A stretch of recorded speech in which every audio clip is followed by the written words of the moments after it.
오늘 아침을 여는 말씀은 욥기 28장 23절부터 28절까지의 말씀입니다.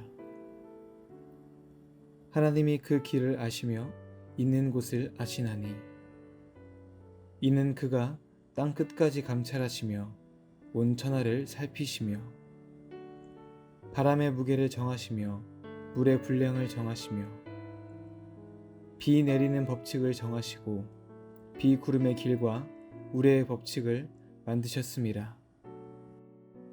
그때에 그가 보시고 선포하시며 굳게 세우시며 탐구하셨고 또 사람에게 말씀하셨도다.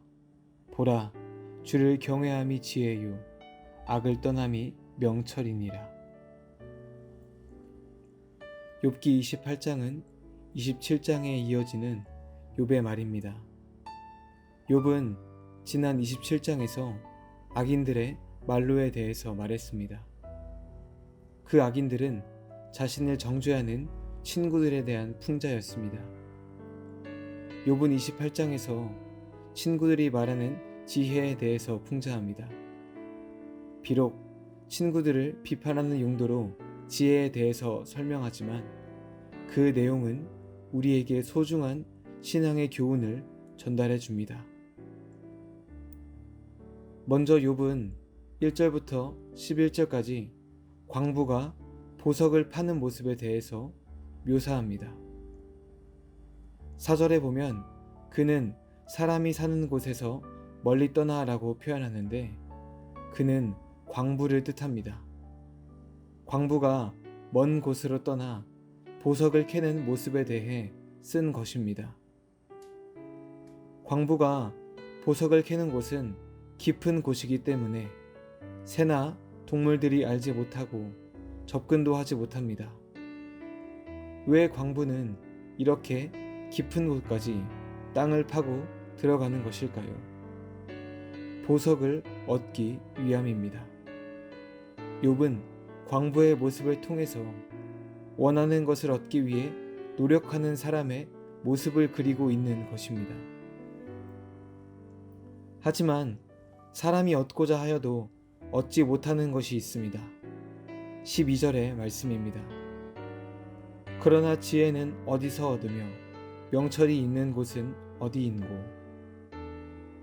욥은 사람이 아무리 노력하여도 하나님의 지혜와 명철에 대해서는 알 수 없다고 말합니다.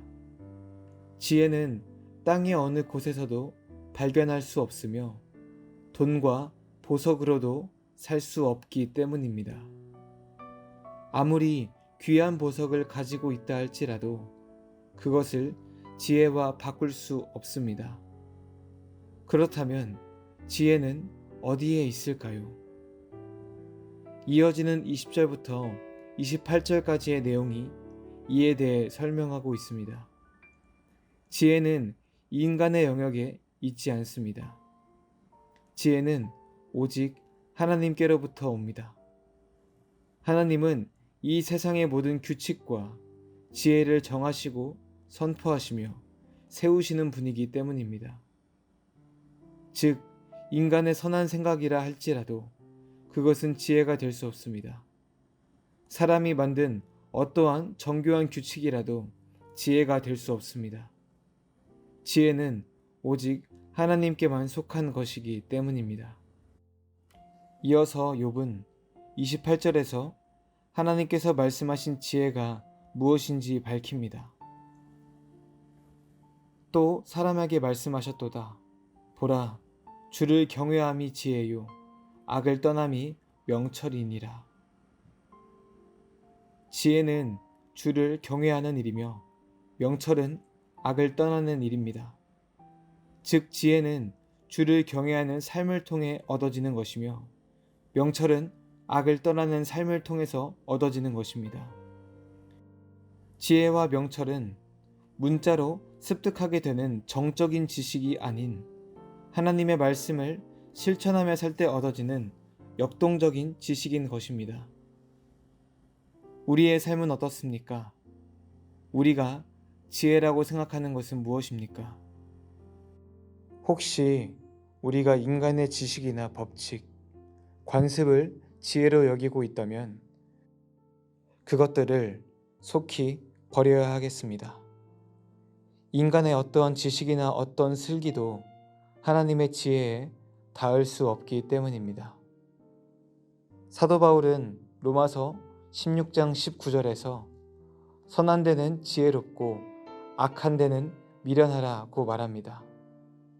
우리의 삶도 이와 같기를 소망합니다. 하나님의 지혜를 따라 하나님을 경외하고 악을 멀리하는 삶, 하나님의 지혜를 따라 하나님의 말씀에 순종하며 악한 생활을 쫓지 않는 삶, 우리가 이러한 삶을 살기를 원합니다. 세상이 줄 수 없는 지혜, 세상이 알 수 없는 지혜, 하나님의 지혜로 오늘 하루를 살아가시는 성도님들이 되시기를 간절히 소망합니다.